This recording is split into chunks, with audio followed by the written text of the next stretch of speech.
faarsee bulaan nuun jedhu gaasiinis ana. Walitti bu'insi Guyyoo Waariyoo Dammaqaa Nagaasaa fi Haabtaamuu Lamuu gidduutti uumame. Guyyoo Waariyoo warra mootummaa deeggaran kanneen akka Haabtaamuu Lamuu fi Dammaqaa Nagaasaatiin faarsee bultootadha jedhee mootummaan maallaqa guddaa isaaniif kaffala jedhee dubbachuu isaa hordofee Dammaqaa Nagaasaas deebii kennee Haabtaamuu Lamuus waan dubbate qaba. Guyyoo Waariyoos jarri xuratanyootadha isaaniin jedhee wal dhabdeen jara kana gidduutti uumame maalirraa ka'ee garamitti deemaa kan dhageessan ta'a. Haasaa Haabtaamuu Lamuu fi Dammaqaa Nagaasaas afaanuma isaanii irraa kanan isin dhaggeeffachiisu ta'a. Gadhumaatti na waliin tura. Mata duree oduu keenya kan itti aanuun imbaasiin Ameerikaa Finfinneetti argamu imala seeraan alaa gara US seenuuf godhamu ilaalchisee akeekkachiisa kenne egeree keessan hin balleessinaa jechuudhaanis dubbate. Itti dabaluudhaanis ambaasaaddarri Ameerikaa kun nama seeraan ala US jiru yoo beektan wanti gaariin isin isaaf gochuu dandeessan qabamuu isaatiin dura achii akka ba'an gorsuudha jedhe. Haasawa ambaasaaddarri Ameerikaa Itoophiyaa jiru kanas bal'inaan kanan isin dhaggeeffachiisu ta'a. Gadhumaatti na waliin tura.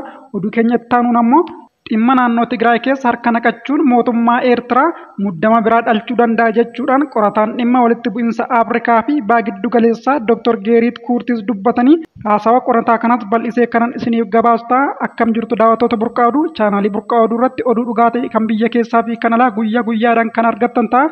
Kanaafuu chaanaalii keenya laayik, sheer, sabskiraayib akka gootan kabajaan isin gaafachaarra gara bal'ina oduuttan darba.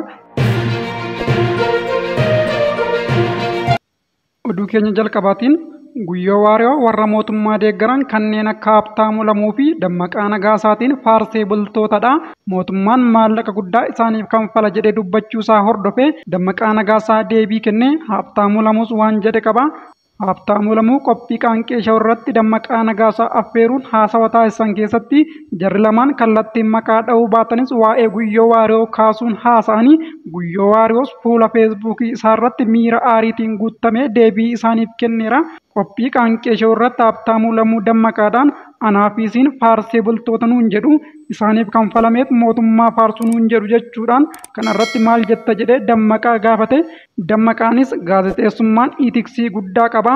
OMN irratti intarviyuu Haacaaluu gonkumaa kan naamusa gaazexeessummaa eeggate hin turre. OMN illee kan cufsise ijoolleedhuma achi keessaa hojjettudha jechuudhaan Dammaqaa Nagaasaa Guyyoo Waariyootiin qeeqe. Guyyoo Waariyoos deebii fuula feesbuukii isaarratti isaaniif kenneen tamalkat jechuudhaan haasawa isaa eegale. Seera gaazexeessummaa Guyyoo Waariyoo abbaa jirmaa qaraasisuu barbaadde xuratanyoonni kun jechuudhaanis isaaniin arrabse. Difrat yaa balaal dimmat jette chaayinaan qaxurree qalattee jechuudhaanis bifa arrabsoo fakkaatuun barreesse.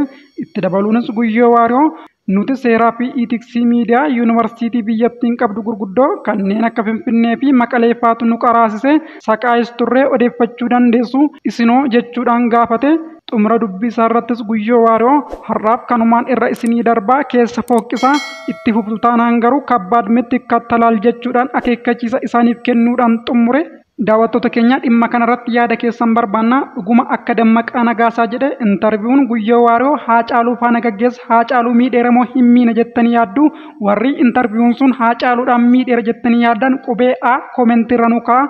Lakki intarviyuun Guyyoo Waariyoo Haacaaluu faana gaggeesse ajjeechaa Haacaaluutiif sababa ta'uu hin danda'u warri jettan immoo qubee B koomentirratti nu barreessa.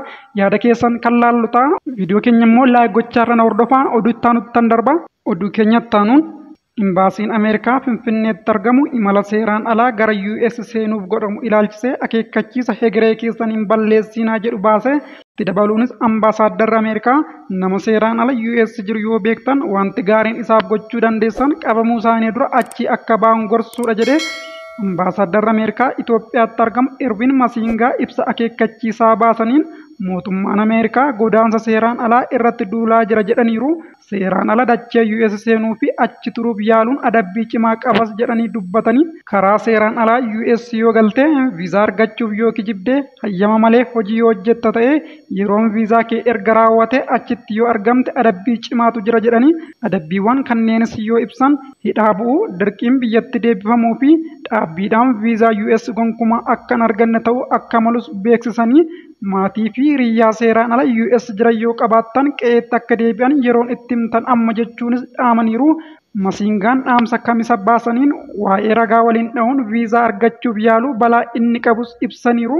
Adeemsi viizaa US addunyaa irratti isa manamaadha kan jedhan Masiingaan namoonni hin hubanne gariin ragaa sobaa iyyata dhugaa hin taanee fi erga viizaan isaanii raawwate seeraan ala achi turuun sirnicha gowwoomsuuf yaalu jedhaniiru. Haala kanaan yoo seera cabsite ni adabamtaa deebite illee Yuunaayitid Isteetsi galuudhaaf heeyyama hin argattu jechuudhaanis akeekkachiisaniiru. Faayidaa kamuu caalchifattee US seeraan ala yoo imalte jireenya kee dhabdaa miidhamaa yakkamtootaa taataa yookiin ammoo galmee hegeree kee fi maatii kee dukkaneessu qabaatta jechuudhaanis dubbatanii itti dabaluudhaanis ambaasaaddarri Ameerikaa Itoophiyaatti argamu Masiingaan nama seeraan ala US jiru yoo beektan wanti gaariin isin isaaf gochuu dandeessan qabamuu isaanii dura achii akka ba'an gorsuudha jedhanii gara US imaluuf achi turuuf karaa isa sirrii qofa namni akka filatu Masiingaan dhaamaniiru. Oduu keenyatti aanuun dhimma naannoo Tigraay keessa harka naqachuun mootummaa Eertiraa muddama biraa dhalchuu danda'a jechuun qorataan dhimma walitti bu'insa Afrikaa fi baha giddu galeessaa Dr. Geeriit Kuurtaas dubbatanii gama biraatiinis qorataan kun waraanni waliinii Itoophiyaa keessatti adeemsifamaa jiruu fi muddamni Sudaan kibbaa furmaata yoo hin argatiin nageenya gaanfa Afrikaa booressuu danda'a jedha qorataan dhimma walitti bu'insa Afrikaa fi baha giddu galeessaa Dr. Geeriit Kuurtiis.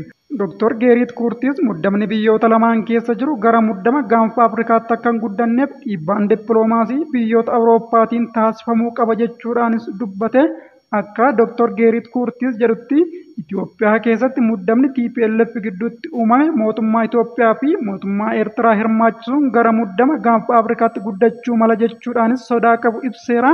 TPLF garee Geetaachoo Raddaa fi Dabratsiyoon Gabra Mikaa'elitti qoodamuun muddama naannicha keessatti hammeessaa kan jiru yoo ta'u, gareen Dabratsiyoon Gabra Mikaa'elii mootummaa Eertiraa fi mootummaa Amaaraa wajjin hojjetaa jira jedhamuunis komatamaatii jira. Gareen Dabratsiyoon bakkoota gariitti waajjiraalee mootummaa humnaan kan qabate yoo ta'u, pirezidaantiin bulchiinsa yeroo Tigraay obbo Geetaachoo Raddaa qondaaltota waraanaa 3 fi itti gaafatamaa biiroo bulchiinsaa fi nageenya naannichaa hojiirraa ittisuun isaa ni yaaddatama. Raayyaan ittisa biyyaa immoo Birgaadir Jeneraal Migbaay Haayilaa humnoota Amaaraa qindeessaa jira jechuun kan himate yoo ta'u, jeneraalichi garuu hidhata homaatu hidhattoota faannoo wajjin hin qabu jechuudhaan waakkate. Hariiroon Itoophiyaa fi Eertiraa waliigaltee Piriitooriyaa fi ulaa galaanaa barbaadu Itoophiyaa hordofee laafee kan jiru yommuu ta'u, dhimma naannoo Tigraay keessa harka naqachuun mootummaa Eertiraa muddama biraa dhalchuu danda'a jechuun Dr. Geeriit Kuurtiis ibsee jira. Naannoo Oromiyaa keessatti mootummaa fi waraanni bilisummaa Oromoo akkasumas naannoo Amaaraa keessatti immoo faannoo fi mootummaan wal waraanaatii jiru. Muddamni kun ammoo nageenya gaanfa Afrikaa jeeqa jechuudhaanis himeera. Muddamni Sudaan kibbaa keessatti pirezidaantii biyyattii Saalvaa Kiir fi Riik Maachar gidduutti uumames furmaata yoo hin argatiin gara muddama naannichaatti guddachuu mala jedhameetu jira. Muddamni biyyoota lamaan keessatti mul'atu kun akka qabbanaa'uuf dhiibbaan dippiloomaasii taasifamuu qaba jechuudhaanis Dr. Geeriit Kuurtiis ibseera. Oduu keenya kan xumuraatiin haleellaa Israa'el mana barnootaa Gaazaatti raawwatteen namoonni 27 ol ajjeefamanii. Haleellaa qilleensaa Israa'el kaaba Gaazaa mana barnootaa namoota buqqaaniif akka dawwatti tajaajilaa ture irratti raawwatteen yoo xiqqaate lammiileen Filisxeem 27 ajjeefamuu ministeerri fayyaa Haamaasiin gaggeeffamu beeksise. Dubbii himaan dhaabbata ittisa siivilii Gaazaa kan Haamaasiin gaggeeffamu Maamuud Baasaal haleellaa mana barnootaa irratti raawwatame kanaan namoota ajjeefaman keessaa daa'immanii fi dubartoonni akka turan himaniiru. Kana malees dubartoonni ulfaa fi miseensonni maatii hedduu bakka kanatti ajjeefamuu hime. Viidiyoon hospitaala Al-Haylii naannawa haleellaan itti raawwatame sana jiru irraa argame akka agarsiisutti daa'imman wayita konkolaataan gara sanatti geeffaman miidhaan cimaan irra gaheera. Ibsi raayyaa ittisaa Israa'el irraa ba'e immoo akka agarsiisutti bakki magaalaa Gaazaa keessatti rukute loltoonni Haamaas namoota nagaa fi loltoota Israa'el irratti haleellaa karoorfachuuf itti fayyadamaa turan jedhe. Itti dabaluudhaanis miidhaa namoota nagaa irra ga'u salphisuuf tarkaanfiiwwan hedduun fudhatamuus ibseera. Egaa daawwattoota keenya oduun sa'aatii kanaaf isiniif qindeesse kana gammaatti hordoftanidha. Burqaa oduu irratti oduu biyya keessaa fi alaa kan dhugaa ta'e guyyaa guyyaan argattu. Kanaafuu chaanaalii keenya laayik, sheer, sabskiraayib akka gootan kabajaan isin gaafanna. Sa'aatii muraasa booda oduu biraan haga walitti deebinutti nagaan na tura.